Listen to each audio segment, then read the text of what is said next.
जय हिंद जय भारत। मैं सुभाष कुमार मिश्रा आप सभी का स्वागत करता हूं कृष्णा एजुकेशन में। आज का जो टॉपिक है उस पे मैं चर्चा कर रहा था कि आज मेथड ऑफ जॉइंट पे न्यूमेरिकल की बात करूंगा कि मेथड ऑफ जॉइंट से मेंबर के ऊपर फोर्सेस कैसे निकालते हो उसको सॉल्व करने के तरीके के ऊपर मैं देखता हूं। सो मेरा ये क्वेश्चन था और इस पे हम लोगों ने कहा था कि मेथड ऑफ जॉइंट से इस मेंबर पे ए बी ए सी और बी सी के ऊपर फोर्स निकालना है। तो आपको पहला स्टेप क्या था, फाइंड द रिएक्शन। चलिए रिएक्शन निकालते हैं। तो रिएक्शन निकालने से पहले आपको ये याद रखिए डिस्टेंस पता करनी चाहिए। तो हमने तुरंत जल्दी से आपको ये डिस्टेंस देने के लिए अब मैं आपको मालूम है ये डिस्टेंस कैसे निकलेगा। आपको ज्यादा समय नहीं बता करना ही, क्योंकि ये क्या पूरा बन रहा है 90 डिग्री। ये 90 डिग्री बन रहा है तो आप क्या करो, सबसे पहले A B is equal to बाबू क्या करो, ए बी की वैल्यू निकालो। ए बी की value in the term of cos, cos लगता है। कॉस कैसे लगेगा, ये हाइपोटेन्यूज ये परपेंडिकुलर ये बेस, तो हाइपोटेन्यूज 5 और ये क्या हो जाएगा कॉस, और कॉस कितना 60 डिग्री, कॉस 60 डिग्री कर दीजिए। ये जब ए बी की ये वैल्यू कैलकुलेट कर लीजिए, ठीक है। तो ये वैल्यू कितनी आएगी, नियर अबाउट आपकी कॉस 2.25।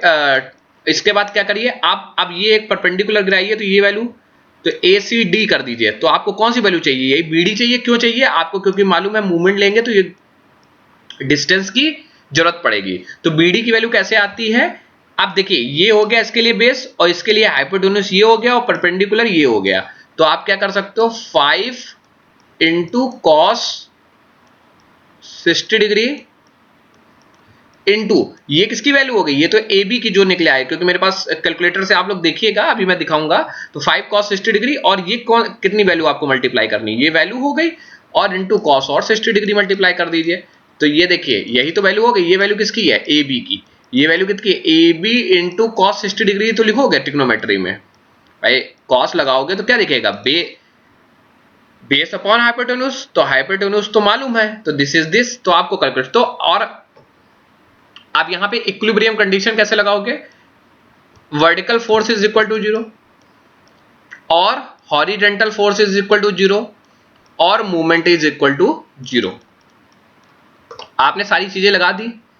अब ये देखिए बेटा, ध्यान देने वाली बात है कि आप वर्टिकल फोर्स लगाएंगे तो ये बॉल क्या बन जाएगी आपकी आरबी, ये वैल्यू क्या मिल जाएगी आरसी। तो RB plus RC is equal to 10।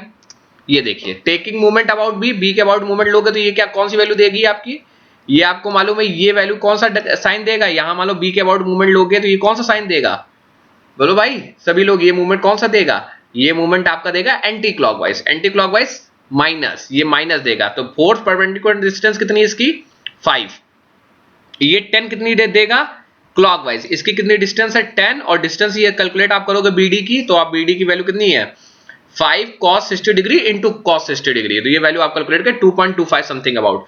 चलिए मैं देखता हूं तो क्या आया, आरसी इंटू 5, आरसी इंटू 5 ठीक है, आरसी इंटू 5 ठीक है दिख रहा है। एंटी क्लॉकवाइज इधर लिख देते हैं 10 इंटू 1.25। आप जब कैलकुलेट करोगे तो वैल्यू कितनी आएगी, मैं अभी देख लेता हूं। आपको कैलकुलेट करके वैल्यू मिलेगी कि सॉरी ये आपकी देखिए 5 इंटू कॉस ये 60 डिग्री और इंटू कॉस 60 डिग्री, ये वैल्यू बेटा आपका आ रहा है 1.25। तो बिल्कुल सही है 1.25 आपकी वैल्यू है, ये 1.25 है। और जब ये 1.25 है तो हमें आरसी कितना मिल गया 2.25 और आरबी की वैल्यू कितनी हो जाएगी RB plus RC is equal to 10। तो इससे माइनस करें 7 पॉइंट, ये क्लियर हो गया। इतना कंसेप्ट मेरा क्लियर हो गया। अब आते हैं चलिए सेकंड स्टेप। स्टेप 1 क्या था हमारा, रिएक्शन निकालना। अब मैं ज्वाइंट पे आता हूं, इंडिविजुअल ज्वाइंट पे। चलिए कौन से ज्वाइंट को पहले ले लेते हैं ज्वाइंट, मैं यहां से पूरा इरेज कर देता हूं, इरेज ऑल। अब मैंने किस ज्वाइंट को लिया, ज्वाइंट बी को लिया। तो ज्वाइंट बी को लिया तो मैंने क्या कहा था, आप जिस ज्वाइंट पे हैं उसकी फ्री बॉडी डायग्राम पहले बनाइए। तो फ्री बॉडी डायग्राम आप बनाएंगे तो देखिए, आप फ्री बॉडी डायग्राम बनाते हैं तो आपको क्या दिखेगी, इस ज्वाइंट से आपको दो ही मेंबर दिख रहे हैं। ये क्या होता, ये सब मेंबर होते हैं, ज्वाइंट होते हैं जहां पे आपका ये ज्वाइंट होता है, जैसे ये ज्वाइंट होता है, जैसे ये ज्वाइंट होता है। जहां पे दो मेंबर मिले वो ज्वाइंट है आपका, सीधी सीधी बात है। सो मेंबर कितने हैं, ए बी एक मेंबर है, ए सी एक मेंबर और एक सी बी एक मेंबर है।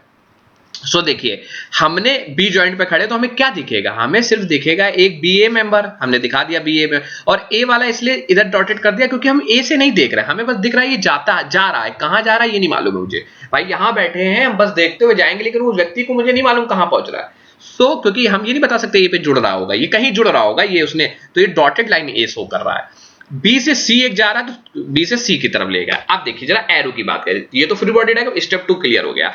अब डायरेक्शन की बात करें तो पहला स्टेप रिएक्शन निकालना, दूसरा स्टेप फ्री बॉडी डायग्राम बना। तो फ्री बॉडी डायग्राम आप तुमने डायग्राम तो बना, लेकिन एरो का दिक्कत है। ये एरो इसने कैसे ले लिए, एरो में बता रहा हूं। आपका देखिए 10 किलो न्यूटन ए से लग रहा है ना, क्लियर है। ये 10 किलो न्यूटन जब इसके ऊपर लगेगा बाबू, तो ये क्या करेगा, इस मेंबर को दाबेगा।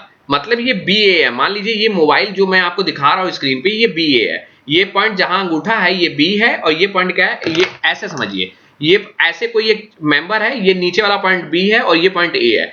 ए पे क्या लग रहा है, ए पे आपका 10 किलो न्यूटन, तो एक का 10 किलो न्यूटन का जब फोर्स लगेगा तो ये क्या करेगा, दाबेगा। तो मतलब ये कंप्रेसिव करेगा, नीचे से भी लग रहा है और इधर से भी लग रहा है, तो मतलब दाबेगा। तो जब दाबेगा तो एरो कैसे लगेगा, इस तरह का डायरेक्शन। कोई दिक्कत? अब आ जाइए जरा बी से सी के बीच में कोई फोर्स नहीं लग रहा है, इसलिए कोई फोर्स नहीं लग रहा और ना मुझे फोर्स मालूम है इस मेंबर के ऊपर, और ना फोर्स हमें तो कैलकुलेट करना है। हम इसको क्या कर देंगे, अपने मनमानी तरीके से इसको बाहर की तरफ मान लेते हैं। इस पे टेंसाइल आ रहा है, हमने माना है इस पे, ये माना कि टेंसाइल एजम्पशन बेस पे। कोई बच्चा ये कहे कि बीसी का एरो पलटना चाहता तो पलट सकता है, लेकिन मैंने अभी क्या मान लिया है कि बीसी की वैल्यू मैंने बीसी मेंबर पे बाहर की तरफ मारा। अब देखिए आ जाते हैं तो तीसरा चीज हो गया डायरेक्शन देना। अब फोर्स कैसे, जो लिखना होता है मेंबर पे फोर्स कैसे लिखे जाते हैं, हमें फोर्स को यहां डिनोट किया है पी से। कोई बच्चा इसको एफ से भी डिनोट कर सकता है, कुछ बच्चे इसको एफ लिख दें। और किस मेंबर पे निकालना चाहते हो, आप निकालना चाहते हो ए बी पे, तो आप ए बी लिख दीजिए, कोई दिक्कत नहीं। अब आप इस मेंबर को क्या नाम लिखा जाएगा, force is equal to BC. तो हमने क्या डिनोट कर दिया, हमने डिनोट कर दिया पीएसी, मतलब फोर्स इन मेंबर ए से बी, फोर्स इन मेंबर बी से सी। इसको कोई लोग बी से ए भी लिख देंगे तो कोई गलत नहीं होगा। तो आपको तीनों चीज समझ में आई। रिएक्शन वाला तो कंसेप्ट अलग हो गया, आप फ्री बॉडी डायग्राम बनाएंगे, उसमें डायरेक्शन कैसे लेंगे। मान लो ये 10 किलो न्यूटन का फोर्स यहां ना होता तो आप इस जगह भी इसको बाहर का एरो लेते, तब आप बाहर का एरो लेते, अंदर का एरो तब नहीं लेता। हम अधिकतर मान के चलते हैं कि हमारे टेंसाइल मेंबर पे फोर्स आ रहे। अब आइए चलते हैं, अब हमें क्या करना है, हमने आपको स्टेप चौथा बताया था। स्टेप चौथा क्या बताया था कि आप उसके ऊपर आप लगाइए, अब हॉरिजॉन्टल फोर्स जीरो करिए और उस पर लगने वाले सारे वर्टिकल फोर्स जीरो करिए। चलिए क्लियर, अब ये क्लियर हो गया। तो अब हम देखिए जरा इस पे इक्विलिब्रियम लगाएंगे, तो आपको बड़ा अच्छा मालूम है, हमें मालूम है, हमारा आपको सारी चीजें क्लियर है। जब आपकी सारी चीजें क्लियर हैं तो जरा इस पे वर्टिकल फोर्स कैसे लगाओगे। जब देखो मेरे बाबू ये एक भुजा इंक्लाइंड लगी है, और आप सब लोग समझदार हो, जब कोई फोर्स इंक्लाइंड लगता है उसके दो भाई आ जाते हैं। कौन कौन से भाई आ जाते हैं, जब ये 60 है तो ये वाला भी क्या होगा, इसका 60 होगा। तो देखो आप चाहो तो ऐसे बना लो, एक फोर्स सॉरी आप क्या करो, आप यहां पे देखो ये 60 है, तो ये आप यहां एक डॉटेड लाइन ऐसे खींचो, आपको आसान रहेगी। आप डॉटेड लाइन खींचिए तो ये वाला भी क्या हो जाएगा 60। तो देखिए ये पूरी भुजा पे पीएबी लगेगा। आप देखिएगा, आप ऐसे चाहो तो डॉटेड लाइन बना लो, तो आपके लिए इससे रहेगा, और एक डॉटेड लाइन नीचे वाली, इसके दो भाई आएंगे, और दोनों भाई के एरो क्या होता है। अब एरो एक तो एरो अंदर के, लेकिन कंपोनेंट के एरो क्या होंगे ये आपको हम पहले बता चुके हैं। कंपोनेंट के एरो हमेशा कोशिश करते हैं एरो से एरो मिलने की तरफ। जरा सभी लोग दिमाग लगाओ, ये एरो जब इधर है तो इसके सबके इस भुजाओं का एरो किधर होगा, इधर होगा। इस भुजा का एरो क्योंकि सब क्या करेंगे, एक ही तरफ खड़ा होने की कोशिश करेंगे। अब देखिएगा इसका जो ये cos 60 डिग्री, तो ये कहां से cos बना है, यहां से बना रहा है, तो इसका क्या नाम आएगा, P A B cos 60 degree. कोई दिक्कत? और ये कौन सा आएगा, P A B sin 60 degree. किसी को दिक्कत इसमें? ये कैसे कंपोनेंट ऑफ फोर्स बहुत अच्छी तरीके से मैंने लेक्चर 17 में पढ़ाया है। 14 15 16 17 लेक्चर मेरी जो यूनिट 1 की हैं, आप लोग प्लीज देखिए। हर ये पूरी मैकेनिक्स की प्लेलिस्ट आपके लिए है। आप एक भी वीडियो इसमें छोड़ेंगे तो आपको कोई यूनिट नहीं समझ में आने वाला, ये मेरा दावा है। एक वीडियो किसी दूसरे से कनेक्ट है, छोटे वीडियो से लिए बना रहा हूं, सारी चीजें कवर कर रहा हूं एक पॉइंट ऑफ व्यू से। आप देखिए पीएबी cos 60 डिग्री, इसके बाद ये क्या हो जाएगा, पीएबी sin 60 डिग्री। क्या पीबीसी का कंपोनेंट होगा? अरे भैया ये कंपोनेंट का आएगा, ये तो हॉरिजॉन्टल लग रहा है, इसके कंपोनेंट क्या है। जब कोई फोर्स इंक्लाइंड लगता है उसके कंपोनेंट आते हैं, सुभाष सर बताते हैं, और उसके इंक्लाइंड कंपोनेंट कहां से बन रहा है आपको ये देखना है कि वो एरो बाहर की तरफ है तो सारे